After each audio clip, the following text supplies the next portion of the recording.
నమస్కారం. City cable CPC న్యూస్కు స్వాగతం.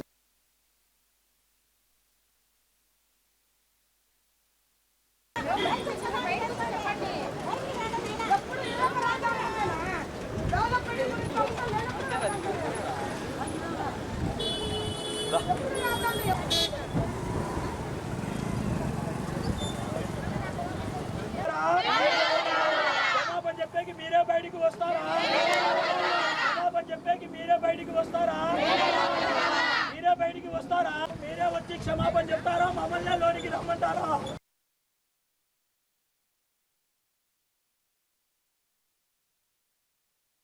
ప్రచారాలు చేసిన కొమ్మినేని వెంటనే జర్నలిస్టు ముసుగుల మహిళలపై దుష్ప్రచారాలు చేసిన కొమ్మినేని వెంటనే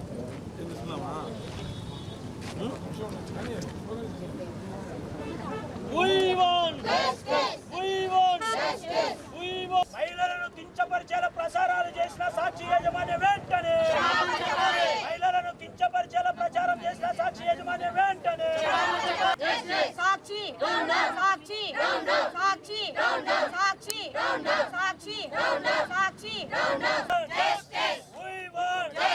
మహిళలను చులకన చేసి మాట్లాడిన కొమ్మినేని కృష్ణంరాజును వెంటనే మహిళలను కించపరిచేలా మాట్లాడిన కొమ్మినేని కృష్ణంరాజును వెంటనే సాక్షి సాక్షి సాక్షి సాక్షి మహిళలను కించపరిచేలా పోస్టింగ్ చేస్తున్న సాక్షి యజమాన్య డౌన్ డౌన్ లేడీస్ సాక్షి ఛానల్ డౌన్ డౌన్ సాక్షి ఛానల్ మహిళలను కించపరిచే విధంగా ప్రచారాలు చేస్తున్న సాక్షి ఛానల్ క్షమాపణ చెప్పాలి శ్రీనివాస్ను అరెస్ట్ చేయాలి కృష్ణంరాజును అరెస్ట్ చేయాలి కృష్ణంరాజును మేమంతా కలిసి సాక్షి టీవీ ఏదైతే ఉందో ఆ పేపర్ అయితేనేమి ఆ ఆఫీస్ అయితేనేమి ఈరోజు ధ్వంసం చేయాలనే నిర్ణయం తీసుకొని ఇక్కడికి వచ్చామో అతను చెప్పకపోతే మేము చేసేది అదే. కడపలో ప్రతి ఒక్క మహిళ ఎంతగా బాధపడుతున్నారంటే రాష్ట్రంలోని ప్రజల్ని ఈ విధంగా మాట్లాడుతున్నారంటే ఆ భార్య బిడ్డలు వాళ్ళని కూడా వాళ్ళని ఏసీ అని మాట్లాడినట్టే లెక్క కిందికి వస్తుంది. ఈరోజు చెప్పకపోతే సాక్షి పేపర్ని ఆఫీస్ని ఈరోజు ధ్వంసం చేస్తామని కరాఖండిగా చెప్తున్నాము.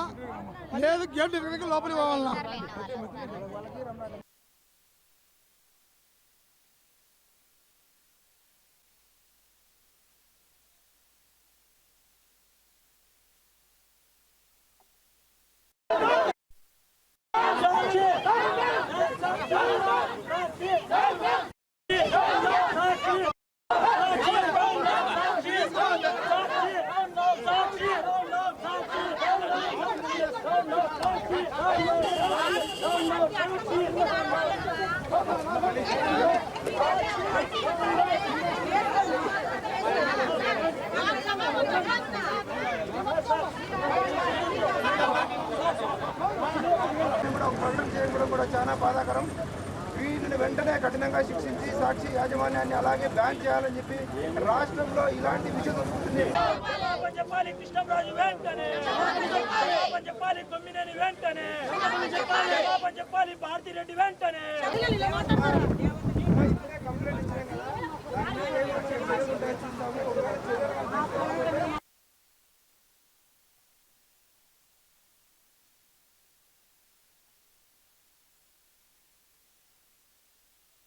సాక్షి సాక్షి సాక్షి సాక్షి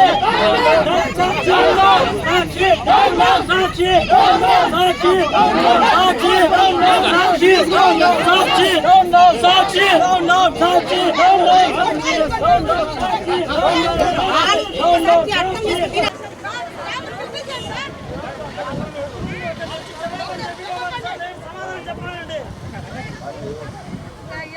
ప్రభుత్వం ఏం సార్ అప్పుడు మాకు మహిళలకు ఇప్పుడు అదేనా సార్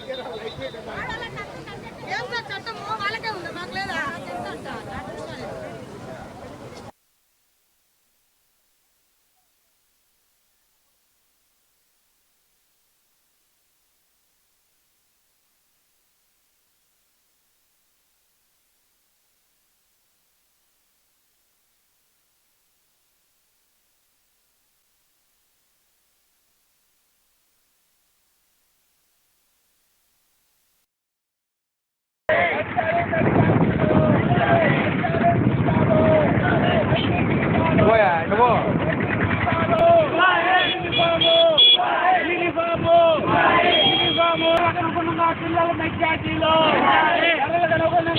మెట్టాజీలో మధ్యాహ్న భోజన కార్మికులకు 10,500 రూపాయలు పెండింగ్ జీతాలు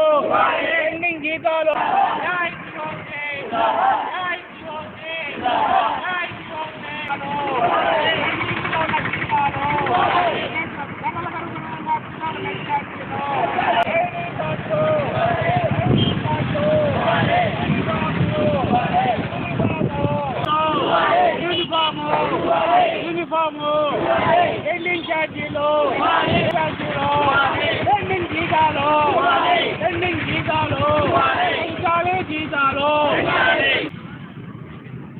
రాష్ట్రంలో అధికారంలోకి వచ్చిన తర్వాత తెలుగుదేశం ప్రభుత్వం మధ్యాహ్న భోజన కార్మికుల ఎడల దుర్మార్గంగా వ్యవహారం చేస్తూ ఉన్నది. అధికారంలోకి రాకముందు గత ప్రభుత్వ హయాంలో మధ్యాహ్న భోజన కార్మికుల జీతాలు పెంచలేదు. మేము వచ్చిన తర్వాత మెరుగైన జీతాలు ఇస్తామని చెప్పేసి లోకేష్ నాయుడు, చంద్రబాబు నాయుడు, పవన్ కళ్యాణ్ అందరూ కూడా ఎన్నికల్లో కారు పూతలు పూసినటువంటి పూతల ప్రకారము పేద బడుగు బలహీన వర్గాలకు చెందినటువంటి 86,000 మంది ఈ రాష్ట్రంలో మధ్యాహ్న భోజన కార్మికులు పనిచేస్తూ ఉన్నారు. అందరూ కూడా పేద బడుగు బలహీన వర్గాలకు చెందినటువంటి వారే. పేద వర్గాలకు చెందినటువంటి మహిళలు, ఈ మహిళల ఉసురు తగులుతూ ఉన్నది. వారి జీతాలు పెంచడం లేదు. 3,000 రూపాయలు మాత్రమే జీతమే ఇస్తూ ఉన్నారు. అది ఎప్పుడో 10 సంవత్సరాల నుండి 10 జీతాలే ఇస్తూ ఉన్నారు. కాబట్టి వారికి కనీసము 26,000 రూపాయల జీతం ఇవ్వాల్సి ఉంది. కానీ కనీసం ఇప్పుడు ప్రస్తుతం 11,500 రూపాయల జీతమైనా కానీ ఇవ్వాలని చెప్పేసి డిమాండ్ చేస్తూ ఉన్నారు. పెంచుతామని చెప్తానే ఉన్నారు కానీ అది పెరగడం లేదు. అదేవిధంగా ధరలు రోజు రోజుకు ఆకాశాన్ని అంటుతూ ఉన్నాయి. బియ్యం మాత్రమే ఇస్తూ ఉన్నారు. కానీ మిగతా వస్తువులందరూ కొనాలంటే ఆకాశాన్ని ధరలకు అనుగుణంగా పిల్లల నెట్ ఛార్జీలకు సంబంధించి ప్రతి విద్యార్థికి 20 రూపాయలు నెట్ ఛార్జీలు పెంచాలని చెప్పేసి ఈరోజు డిమాండ్ చేస్తూ ఉన్నాం. అది రీజనబుల్గా ఉంటుంది. మంచి పౌష్టికాహారం పేద బడుగు బలహీన వర్గాల పిల్లలకు మంచి పౌష్టికాహారం ఇస్తామని చెప్పి ప్రకటించేటువంటి ఈ ప్రభుత్వం.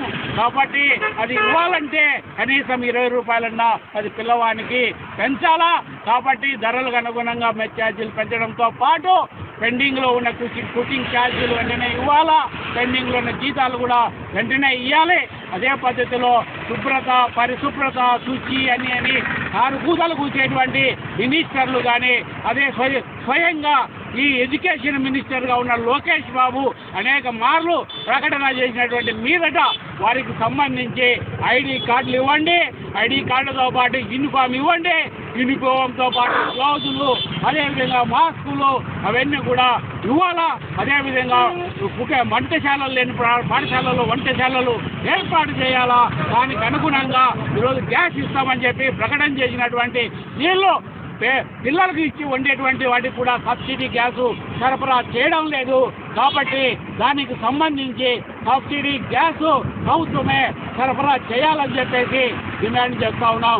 కాబట్టి ఈ పెండింగ్లో ఉన్నటువంటి సమస్యలన్నీ పరిష్కారంతో పాటు కనీసం 11,500 రూపాయల జీతం ఇవ్వాలని చెప్పేసి ఈరోజు డిమాండ్ చేస్తూ ఉన్నాం. ఇది రాష్ట్ర వ్యాప్తంగా ఇది అందరూ కూడా పేద బడుగు బలహీన వర్గాల అభ్యున్నతి కోసం కృషి చేస్తున్నామని చెప్పి ప్రకటన చేసుకునేటువంటి చంద్రబాబు నాయుడు, లోకేష్ నాయుడు, పవన్ కళ్యాణ్ దీన్ని దృష్టిలో పెట్టుకొని పేద బడుగు బలహీన వర్గాల మహిళలు పనిచేసేటువంటి, పేద బడుగు బలహీన వర్గాల పిల్లలు చదువుకునేటువంటి ఈ పాఠశాలలన్నీ కూడా మెరుగైనటువంటి ఛార్జీలు ఇవ్వాలని చెప్పేసి ఏఐటీసీ మధ్యాహ్న భోజన కార్మిక సంఘం డిమాండ్ చేస్తాం.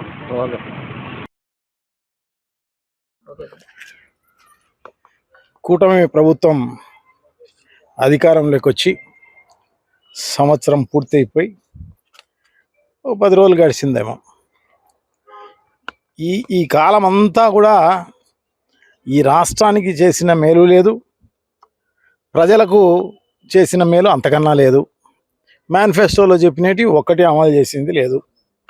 వాళ్ళల్లా చేసిందల్లా వైఎస్ఆర్ కాంగ్రెస్ పార్టీ నాయకులను హింస చేయడము, వాళ్ళందరినీ కూడా నాయకులను, కార్యకర్తలను, సోషల్ మీడియా వాళ్ళను వాళ్ళపైన దొంగ కేసులు పెట్టే కార్యక్రమము, అసలు ఇన్సిడెంటే ఉండదు.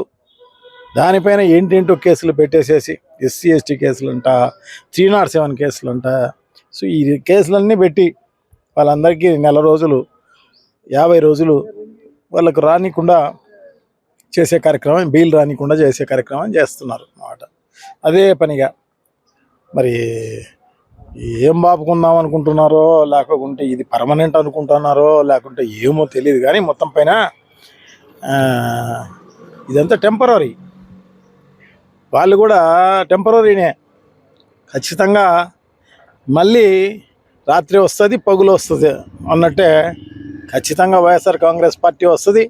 వీళ్ళందరికీ ఇప్పుడైతే ఎవరైతే నాయకులు ఇబ్బందులు చేస్తున్నారో, ఎవరైతే అధికారులు మా వాళ్ళందరినీ కష్టపెడుతున్నారో ఖచ్చితంగా వాళ్లకు తప్పదు శిక్ష.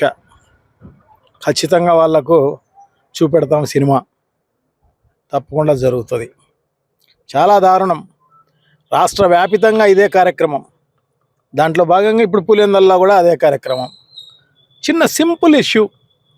వైఎస్ రాజశేఖర రెడ్డి గారి విగ్రహాలకు ఈ తోరణాలు, పచ్చ తోరణాలు మహానాడు అని చెప్పేసి అదేదో కడపలో జరుగుతూ ఉంటే దానికి సంబంధించిన తోరణాలు కట్టడం జరిగింది. దారుణం కదా అది. నైతికంగా కూడా ఇంకొక పార్టీకి సంబంధించిన లీడరు, అందులో ఆయన జాతీయ నాయకుడు, ఆయనకు పచ్చ తోరణాలు కట్టడం అనేది నిజంగా చాలా దారుణం.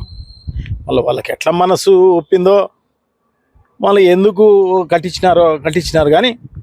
సో అది ఎవరికైనా కూడా చూసే వాళ్ళకు కూడా అసహ్యంగా ఉంటుంది. వాళ్ళకు కూడా అనిపిస్తుంది ఎందుకు కట్టినారని చెప్పేసి. అందుకోసం వాళ్ళు తీసేసి ఉండొచ్చు. తీసేసిన దానికి చూడండి ఎంత దారుణం. 307 కేసులు పెట్టే కార్యక్రమం చేయడం జరిగింది. ఎంత దారుణం. అసలు ఇన్సిడెంటే లేదు కదా. తీసింది తోరణాలు, దానికి సంబంధించిన కేసు పెట్టవచ్చు కదా.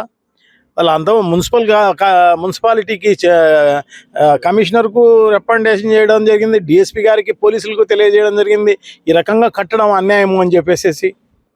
సో నైతికంగా వాళ్ళు తీసేయాల్సిన అవసరం తప్పకుండా ఉంది. సో అట్లా తీసేయకపోగా ఈ రకంగా వైఎస్ఆర్ కాంగ్రెస్ పార్టీకి క్రియాశీలకంగా ఎవరైతే పనిచేస్తారో ఈ పులివెందులలో వాళ్ళందరినీ కేసులో, అసలు ఊర్లో లేని వాళ్ళందరినీ కూడా దీంట్లో కేసులో పెట్టించే కార్యక్రమం అంతా చేయడం జరిగింది.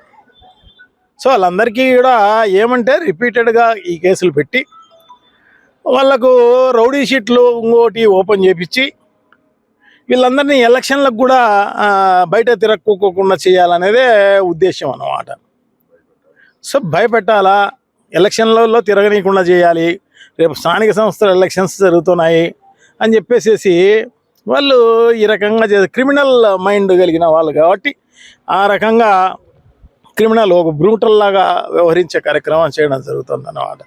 చాలా దారుణం. దీన్ని తీవ్రంగా ఎవరైనా ప్రజాస్వామ్యంలో ఉన్న వాళ్ళందరూ కూడా ఖండించాల్సిన అవసరం తప్పకుండా ఉంది. వైఎస్ జగన్మోహన్ రెడ్డి గారి పరిపాలన ఇట్లా కాదు. పార్టీలకు అతీతంగా, కులాలకు అతీతంగా, మతాలకు అతీతంగా, వర్గాలకు అతీతంగా ఎవరైతే అర్హులు ఉన్నారో వాళ్ళందరికీ సంక్షేమ కార్యక్రమాలు ఇవ్వడంతో పాటు ఇట్లా ఈ రకంగా దొంగ కేసులు ఇవన్నీ కూడా పెట్టిన పరిస్థితే లేదు. ఎవరిని హింసించిన పరిస్థితి లేదు. ఇంతకుముందు బీటెక్ రవి అనే ఆయన ఇక్కడ స్థానికంగా ఉన్న నాయకుడు ఆయనే చెప్పడం జరిగింది అన్నమాట. ఎందుకంటే జగన్మోహన్ రెడ్డి గారు అనుకుంటే నేను ఒక్క నిమిషం ఉండనని. గతంలో ఆ వీడియో కూడా వైరల్ అయింది. జేసీ ప్రభాకర్ రెడ్డి గారు జగన్మోహన్ రెడ్డి గారు ముఖ్యమంత్రిగా ఉన్నారు కాబట్టే నేను మున్సిపల్ చైర్మన్ అయినాను. ఎందుకంటే ఒకటే ఓటు తేడా ఉంది కాబట్టి వాళ్ళను, ఎందుకంటే మొత్తం ఆంధ్ర రాష్ట్రంలో అన్ని మున్సిపాలిటీలు వైఎస్ఆర్ కాంగ్రెస్ పార్టీ కైవసం చేసుకుంది. సో దీన్ని కూడా కైవసం చేసుకోవాలంటే ఒక సెకండ్ చాలు. కానీ ప్రజాస్వామ్యయుతంగా వాళ్ళు గెలిచినారు ఒక సీటుతో అయినా. సో వాళ్ళకి ఇచ్చేద్దామన్న ఉద్దేశంతో జగన్మోహన్ రెడ్డి గారు కలగజేసుకోలేదు. కానీ కలగజేసుకొని ఉంటే వీళ్ళలాగా జేసీ ప్రభాకర్ రెడ్డి గారు నేను కాలేను అని చెప్పేసి ఆయనే సోషల్ మీడియాకు, తర్వాత పేపర్కు ఇవ్వడం జరిగింది, ప్రెస్కు అన్నమాట. సో అంత పారదర్శకంగా జగన్మోహన్ రెడ్డి గారి పరిపాలన సాగితే ఈ సంవత్సరంలోనే చంద్రబాబు నాయుడు గారి పరిపాలన ఈ రకంగా సాగుతోందంటే నిజంగా కూడా ప్రజాస్వామ్యం అపహాస్యం చేసినట్టు ఉందన్నమాట. సో రాష్ట్రం కాదు, దేశంలో అందరూ కూడా ప్రజలు చూస్తూనే ఉన్నారన్నమాట ఏం చేస్తున్నారని. గతంలో కూడా చంద్రబాబు నాయుడు గారు 3 సార్లు ముఖ్యమంత్రి అయినాడు, అప్పుడు కూడా ఇంత హరాస్మెంట్ లేదు. సో ఇప్పుడు ఏమన్నా నారా లోకేష్ ఏమన్నా తోడైనాడేమో కానీ మొత్తం పైన సో ఇంత దారుణంగా శాంతి భద్రతలను కరువు అయిపోయి ఈ రాష్ట్రంలో నిజంగా కూడా చాలా దారుణం. ఎక్కడ చూసినా అత్యాచారాలు, ప్రతిరోజు అత్యాచారాలు, ప్రతిరోజు ఎర్రచందనం కేసులు, ప్రతిరోజు గంజాయి కేసులు, ఎక్కడ చూసినా ఇది అసలు ప్రభుత్వం అనేది ఉందా? విచ్చలవిడితనం. స్థానిక నాయకులైతే ఇంకా ఇసుక, మట్టి, ప్యాకెట్ క్లబ్బులు, ఎక్కడ చూసినా కూడా అంత దారుణంగా ఈ రాష్ట్రంలో పరిపాలన సాగుతున్న పరిస్థితి అన్నమాట. సో డెఫినెట్గా ప్రజాస్వామ్యంలో ఉన్న వాళ్ళందరూ కూడా ఎవరైనా కూడా ఖండించాల్సిన అవసరం తప్పకుండా ఉంది. ఖచ్చితంగా ఇది అరికట్టాల్సిన అవసరం తప్పకుండా ఉంది. సో అధికారులు కూడా ఆ తెలుగుదేశం పార్టీకినో లేకపోతే పవన్ కళ్యాణ్నో లేకుంటే నారా లోకేష్ను చూసి వాళ్ళు ఏమన్నా ఇది ఏమన్నా పర్మనెంట్ అనుకుంటున్నారేమో. ఖచ్చితంగా అధికారులు గుర్తుపెట్టుకోవాల్సిన అవసరం తప్పకుండా ఉంది. ఇది టెంపరరీ అన్నమాట. టెంపరరీని పర్మనెంట్గా భావించి ఈ రకంగా చేస్తున్నారేమో. ఖచ్చితంగా వాళ్లకు ఏదైతే మూల్యం చెల్లించుకోక తప్పదన్నమాట. కొంతమంది టీడీపీ నాయకులు వైఎస్ రాజశేఖర్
ఈ పక్క ఒకటే భాష.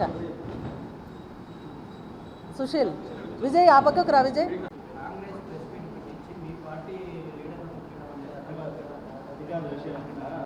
ఈ రకంగా పిసిసి అధ్యక్షుల వారు పార్టీ బలోపేతం కోసము ప్రోగ్రాంలు పెట్టి గత నెల 25 నుంచి 26 నుంచి మేలో నుంచి చెప్తా ఉన్నారు. తర్వాత మేము పత్రికా ప్రకటన ఇచ్చినాము. విజయవాడలో అన్ని మీటింగ్లు జరుగుతున్నాయి. ఏఐసిసి వాళ్ళు ఆదేశించిన ప్రకారము సమావేశాలు జరుగుతూ ఉన్నాయి. పిసిసి వాళ్ళు మాకు ఆదేశించిన ప్రకారం ఇక్కడ డిసిసి జిల్లాలో మేము చేస్తూ ఉంటే ఈరోజు ఒక వర్గము అనేది ఏమాత్రము కూడా వాళ్ళకేమి పదవులు లేవు, ఏమి లేదు. కానీ మేము ఏఐసిసి ప్రెసిడెంట్, ఏఐసిసి కోఆర్డినేటర్లము, మేము ఇది మెంబర్లము అంటూ జిల్లా అంతా తిరుగుతూ పార్టీని బలోపేతం చేయడానిక, నాశనం చేయడానికి చేస్తూ ఉండాలని మేము అడుగుతూ ఉన్నాం. గత నెలలో కూడా విశాఖపట్నంలో ఒక పెద్ద దానికి ఎవరు అంటే అడ్రస్ లేని వాళ్ళు అన్నట్లు అక్కడ మీటింగ్ పెట్టి పార్టీని భ్రష్టు పట్టించే విధంగా బురద చల్లినారు. సరే అధిష్టానం చూసుకుంటుందిలే అని చెప్పేసి అందరూ అధిష్టానానికి అప్పచెప్పినారు, గమ్మునే ఉన్నారు. ఇంకా జిల్లా మొదలుపెట్టినారు. అది అలా లాస్ట్గా మరి తిరిగి నిన్నటి దినాన సుంకర పద్మశ్రీ అనే ఆవిడ ఈ కడప జిల్లాకు వచ్చి ఇక్కడ వచ్చి నేను పార్టీ విధేయురాల్ని, పార్టీని అభివృద్ధి చేసేదాన్ని అని షర్మిలమ్మ గారి మీద అవాకులు చవాకులు పేలుతూ ఉన్నారు.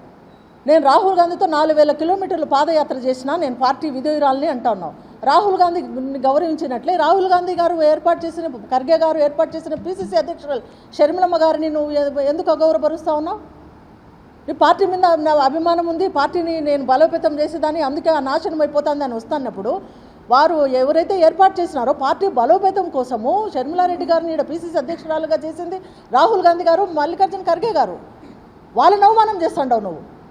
ఒక ఆడగూతురని లేకుండా ఇంతకుముందు కూడా అనేక విధాలుగా ఆమె ఏ రకంగా మాట్లాడినా కూడా ఓపికతో ఎవరు సరే అన్నట్లు గమ్మున ఉన్నారు. కానీ ఇప్పుడు ఈరోజు కడప జిల్లాకు వచ్చి నేను ఛాలెంజ్ చేస్తున్నానని మాట్లాడుతూ ఉంది ఆమె. ముందు ఆమె గురించి ఆమె ఒక లేడీ, ఒక ఆడగూతురు గురించి ఆడగూతురు మాట్లాడకూడదు అని మేము ఎంత ఓపిక పట్టుకున్నా ఆమె ఆడగూతురు అనే మాటే మర్చిపోయినట్లుంది. అది కాకుండా పీసీసీ అధ్యక్షురాలు. కడప జిల్లా అంటే రాజశేఖర రెడ్డి గారు అంటే కాంగ్రెస్ పార్టీ అని అందరి దేశమంతా తెలుసు. రాజశేఖర రెడ్డి గారి కూతురుగా షర్మిలారెడ్డి గారికి పగ్గాలిస్తే ఈ ఆంధ్రప్రదేశ్లో కాంగ్రెస్ పార్టీ బలోపేతమవుతుందని అధిష్టానము వ్యవస్థాపకులైనటువంటి రాహుల్ గాంధీ గారు, సోనియా గాంధీ గారు, మల్లికార్జున ఖర్గే గారు కాంగ్రెస్ పార్టీ బలోపేతం కోసం ఆమెను ఏర్పాటు చేసినారు. ఏర్పాటు చేసినప్పుడు వారు చేసిన నిర్ణయమే తప్ప నీకు ఇన్ కేసు ఒకవేళ ఉంటే నువ్వు పోయి పెద్దలు నీకంతా రాహుల్ గాంధీ గారితో నీకంత పరిచయాలు, మీకంత గౌరవాలు, పార్టీ మీద అంతా ఉంటే ఈడ షర్మిలారెడ్డి గారు ఏమి నాశనం చేస్తుండారో పోయి ఆడ పిలిపించి మాట్లాడుకొని ఏదో గుట్టు చప్పుడు కాకుండా పార్టీని బలోపేతం చేయి. కానీ రోడ్ల మీదకి వచ్చి ఇక్కడికి వచ్చి కడప జిల్లాలో రాజశేఖర రెడ్డి గారి కూతుర్ని ఆ విధంగా మాట్లాడడం అనేది కరెక్ట్ కాదు.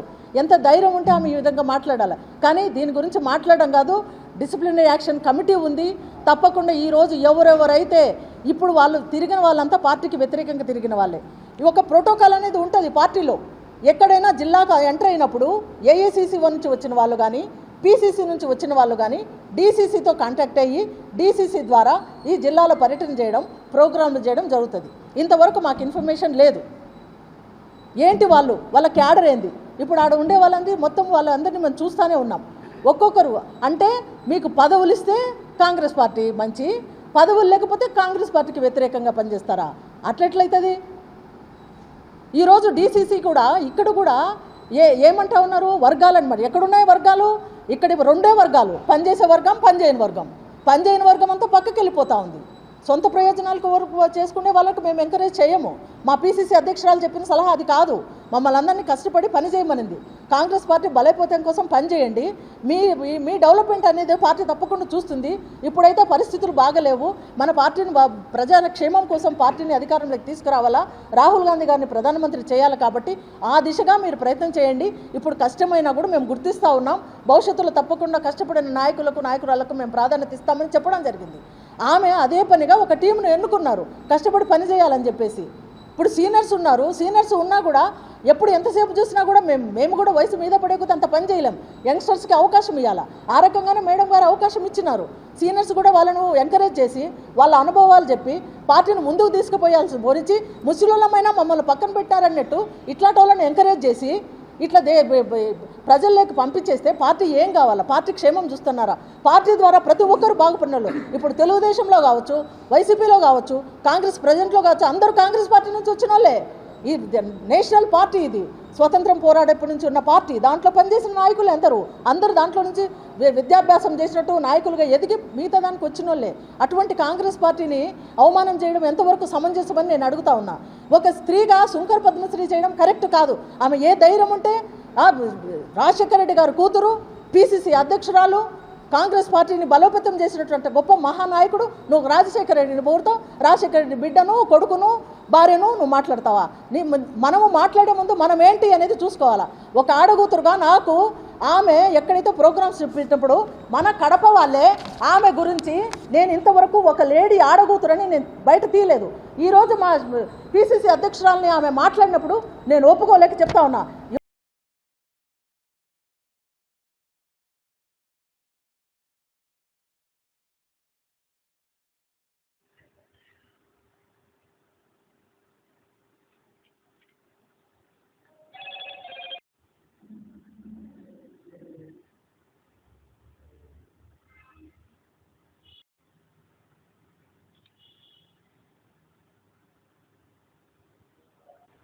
నమస్కారం. మల్లె వెంకటసుబ్బయ్య, చెన్నూరు మత్స్యశాఖ సంఘం సభ్యుడిని. మేము ప్రస్తుతం మా మత్స్యశాఖలో మత్స్యశాఖ సహాయ సంచాలకులుగా పనిచేస్తున్న రెడ్డయ్య గారి విషయమై తమరికి తెలుపుకునే విషయం ఏమనగా, ఈ రెడ్డయ్య గారిని గతంలో మా మత్స్యకారులు మత్స్య సంఘాలపైన అనేక రకాల ఇబ్బందులు చేస్తూ మత్స్యకారులను హేళన చేస్తూ అనేక రకాల ఇబ్బందులు చేసినాడు. గత ప్రభుత్వంలో మేము ఈయన పైన అనేక రకాల ఉద్యమాలు చేస్తూ అప్పటి గౌరవ కలెక్టర్ విజయరామరాజు సార్ గారికి ఈయన అవినీతి ఆరోపణలపై మేము కొన్ని వివరాలు ఇవ్వడం జరిగింది.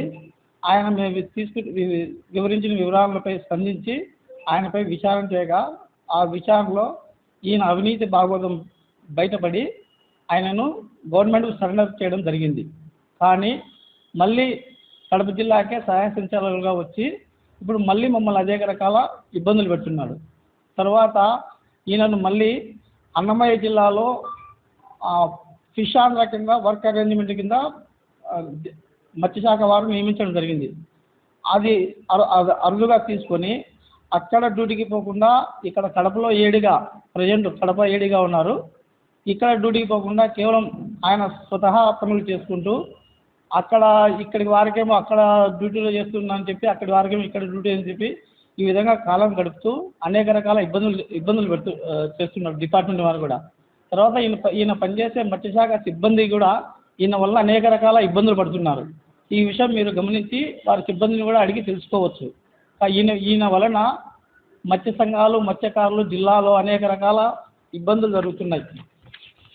మొత్తం జిల్లాలోని మత్స్యకార సొసైటీ సభ్యులందరూ ఈయన పైన వచ్చిన ఆరోపణలు ఇవన్నీ మొత్తం అంతా తీర్మానం చేసి జిల్లా మత్స్య సహకార సంఘం తీర్మానం చేసి అందరూ వివరించడము అందరూ సంతకాలు పెట్టడం జరిగింది ఈయన విషయాలపైన.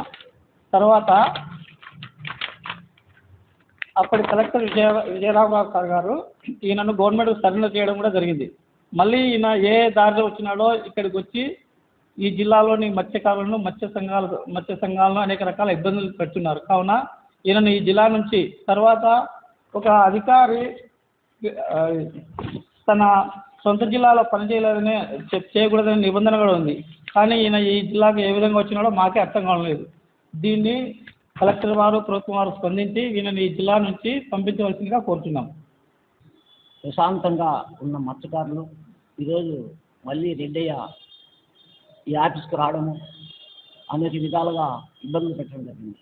గతంలో రోడ్డు మీద అమ్ముకున్న చేపలు తీసుకుపోయి నిషేధం ఉందని ఎక్కడో చెరువు చేపలు తీసుకొని అమ్ముకుంటా ఉంటే ఆ చేపలు కూడా తీసుకుపోయి అమ్ముకొని ఆ డబ్బులు కూడా అతనే తీసుకునే అవినీతి పరుడు. జీడీపీ చంద్రశేఖర్ గారి డీడీ కాడికి పోతే బయట పెడితే అసలు జరిగింది. మత్స్యకారులు రోడ్డు మీద అమ్ముకునే చేపలు నీకేం అమ్మకుండా అమ్ముకోవడం అని ఆ రోజు మందలించడం జరిగింది. అటువంటి అవినీతి పరుణ్ణి ఈరోజు మళ్ళీ కడపకు తెచ్చి మమ్మల్ని మత్స్యకారులను చాలా ఇబ్బంది పడే పరిస్థితి ఉంది. గతంలో కూడా ఎప్పుడో మేము పుట్టక తల్లికే స్వాతంత్రం వచ్చినప్పటి నుంచి సొసైటీలను ఈరోజు ఎన్ని ఫేక్ అని పేపర్ స్టేట్మెంట్ ఇచ్చిన వ్యక్తి, ఇటువంటి వ్యక్తిని కడపలో పెడితే ఇప్పుడున్న ప్రభుత్వానికి కానీ ఇప్పుడున్న ఎమ్మెల్యే గారికి కూడా విజ్ఞప్తి చేస్తున్నాం. ఇట్లాంటి అవినీతి పరుని మన కడప జిల్లాలో పెడితే మత్స్యకారులు దూరమయ్యే పరిస్థితి ఉంది. వాళ్ళ కష్టాలు ఇప్పుడే పడుతున్నారు. ఆదాయం లేక ఏం లేక మత్స్య సంపద ఇదే హరించిపోయి ఏర్లు సరిగా పారక చెరువులు నిండక తన అగసాట్లు పడుతున్నారు. అలాంటి దాంట్లో ఇట్లాంటి అవినీతి పరుని రెడ్డిని తెచ్చి పెట్టడం అనేది మా గొంతులు కోసినట్టే. మేడం, ఎమ్మెల్యే మేడం గారు మీకు విజ్ఞప్తి చేస్తున్నాం. ఈ రెడ్డయ్య కడప జిల్లాలో ఉంటే పార్టీ కూడా చెడ్డ పేరు వస్తుంది. మత్స్యకారులు కూడా పార్టీకి దూరం కావాల్సిన పరిస్థితి ఏర్పడుతుంది. తక్షణమే ఇతన్ని ఇతర జిల్లాలకు కానీ లేకుంటే ఇంతకుముందు కలెక్టర్ గారు విజయవాడ ఆఫీస్కు అప్పచెప్పడం జరిగింది. ఇతను అవినీతి పరుడు మళ్ళీ ఇదే కడప జిల్లాకు రావడం అనేది మాకు చాలా భయభ్రాంతులు చేయడానికి వచ్చిన ఈ రెడ్డయ్యను మొత్తానికి తొలగించాలని, కడప జిల్లాలో లేకుండా చేయాలని, ఇతర జిల్లాలకు వేయాలని కోరుకుంటూ మేము మీడియా మిత్రులకు అందరూ దీన్ని పెద్దగా రోల్ చేయాలని, అందరికీ తెలిసేది చేయాలని కోరుకుంటూ ఈ అవకాశం ఇచ్చిన సిబ్బందికి, మా మత్స్యకారులకు, ఈ మీడియా మిత్రులకు అందరికీ అభినందనలు తెలుపుకుంటూ సెలవు తీసుకుంటాం.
నియోజకవర్గం రాహుల్ గాంధీ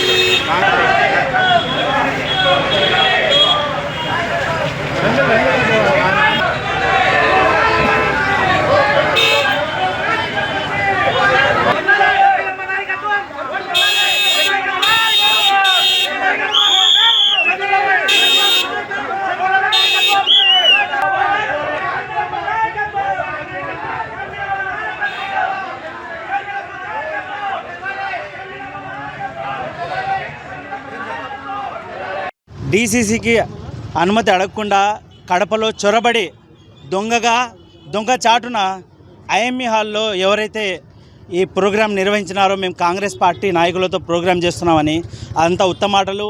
అక్కడ కాంగ్రెస్ పార్టీలో నా మాత్రం ఉన్నారు, వాళ్ళకి ఏ పోస్టులు లేవు. అక్కడ వైసీపీ వాళ్ళు టీడీపీ వాళ్ళు ఉన్నారు. సో ఇదంతా కాంగ్రెస్ పార్టీని బలహీనపరిచేందుకు, కాంగ్రెస్ పార్టీ ఎదిగేది చూడలేక ఈ వైసీపీ వాళ్ళు టీడీపీ వాళ్ళు కుట్ర పండి వాళ్ళతో కలిసి ఉండాలను ఇక్కడ రెచ్చగొట్టి ఏదైతే ప్రోగ్రాం చేసినారో ఇక్కడంతా కాంగ్రెస్ అభిమానులు, వైఎస్ఆర్ అభిమానులు, షర్మిలమ్మ అభిమానులు, రాహుల్ గాంధీ అభిమానులు వచ్చి ఆ ప్రోగ్రాంను క్యాన్సిల్ చేసి వాళ్ళకి ఇండ్లను పంపించడం జరిగింది. ఇదంతా కాంగ్రెస్ పార్టీ ఐక్యతను ఒక నిదర్శనమని ఇందు మూలంగా ఈరోజు ప్రెస్ మీట్గా నేను తెలియజేసుకుంటున్నాను. ఇక్కడ కడప జిల్లా నుంచి అన్ని నియోజకవర్గాల నుంచి ఇన్ఛార్జీలు వచ్చినారు. వాళ్ళు కూడా ఈ విషయాన్ని మీకు తెలియజేస్తారు.